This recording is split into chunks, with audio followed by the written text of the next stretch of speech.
हाँ जी, चलिए अब हम बात करते हैं भार यानी कि वेट के बारे में, कि वेट यानी कि भार किसे बोला जाता है। तो देखिए हम बात कर रहे हैं भार यानी कि वेट के बारे में।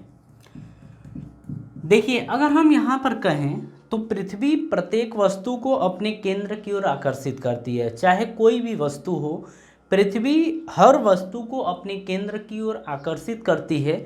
और यहाँ पर हम करते हैं कि पृथ्वी किसी वस्तु को केंद्र की ओर जिस बल से अपनी ओर आकर्षित करती है उसे ही उस वस्तु का भार कहते हैं। फिर से समझिए, हम ये बोल रहे हैं कि जो पृथ्वी होती है प्रत्येक वस्तु को अपने केंद्र की ओर आकर्षित करती है, और जिस बल से अपने केंद्र की ओर आकर्षित करती है ना, उसे ही उस वस्तु का भार कहा जाता है। ठीक है, तो अगर हम कहें यहाँ पर भार के बारे में तो कुछ चीज़ समझिएगा।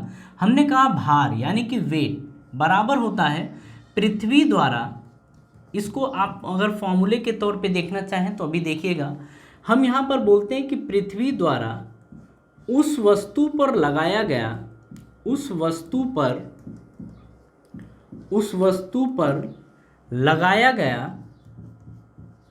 लगाया गया आकर्षण बल, उस वस्तु पर लगाया गया आकर्षण बल, यही क्या होता है, भार होता है। इसी को अपन क्या बोलते हैं, भार। अब देखिए अगर हम यहाँ पर बात करें कि कोई वस्तु जिसका द्रव्यमान m है, अगर इसका द्रव्यमान m है, सॉरी स्मॉल m कर लीजिए, इस वस्तु का द्रव्यमान स्मॉल m है, ठीक है ना। अगर यहाँ पर हम भार की बात करें तो ध्यान से समझिएगा।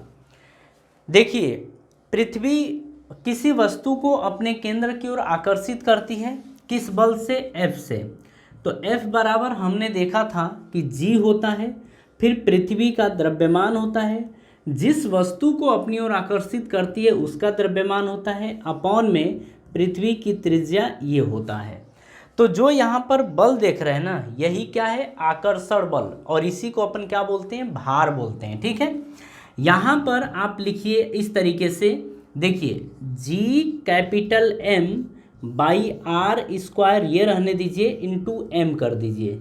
अब आपको ये एक बात पता है कि GM अपॉन आर स्क्वायर ये स्मॉल g के बराबर होता है। किसके बराबर, स्मॉल g के बराबर होता है।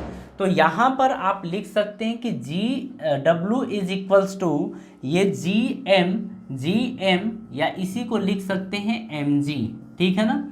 तो ये हो गया।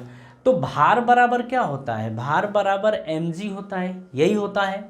यहाँ पर अगर हम चाहें तो ये भी बोल सकते हैं भार बराबर कि वस्तु का द्रव्यमान, तो वस्तु का द्रव्यमान ये, फिर गुणे गुरुत्वीय बल या गुरुत्वीय त्वरण, यहाँ पर सॉरी गुरुत्वीय बल नहीं, गुरुत्वीय त्वरण अपन ये बोल देते हैं। बात समझ में आ रही है, ये होता है आपका भार। तो इतनी बातें आप याद रखिएगा। अगर यहाँ पर कुछ बातें अब आपको ध्यान रखनी है कि जो भार होता है वो एक सदिश राशि है, और इसकी जो दिशा होती है वो हमेशा पृथ्वी के केंद्र की ओर होती है। किधर होती है, पृथ्वी के केंद्र की ओर होती है। भार की बात कर रहे हैं तो हमने बोला कि यह एक सदिश राशि है, और सदिश राशि को अपन बोलते हैं वेक्टर क्वांटिटी। क्या बोलते हैं, वेक्टर क्वांटिटी। तो ये एक सदिश राशि है जिसको हमने नाम दे दिया है वेक्टर क्वांटिटी। क्या चीज़, वेक्टर क्वांटिटी, ये एक सदिश राशि है। दूसरे की बात करें तो सेकंड पॉइंट, अच्छा सदिश राशि होने के कारण इसके पास परिमाण भी होता है, और इसके पास एक दिशा भी होती है। किसके कारण, सदिश राशि होने के कारण इसके पास एक परिमाण भी होता है और एक दिशा भी होती है। बात समझ में आ रही है ना।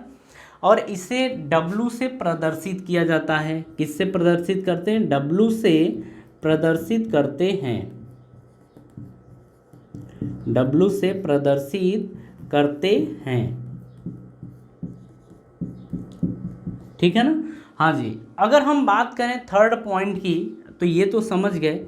यहाँ पर इसके मात्रक की, तो यहाँ पर समझिए, इसका किलोग्राम मीटर प्रति सेकंड का स्क्वायर ये होता है, किलोग्राम मीटर प्रति सेकंड का स्क्वायर होता है, या इसे किलोग्राम भार भी बोल देते हैं। तो अगर इसके हम मात्रक की बात करें तो इसका जो मात्रक होता है वो होता है किलोग्राम मीटर प्रति सेकंड का स्क्वायर, या इसी को अपन इसका मात्रक न्यूटन भी बोल सकते हैं, या इसका मात्रक हम बोल सकते हैं किलोग्राम भार।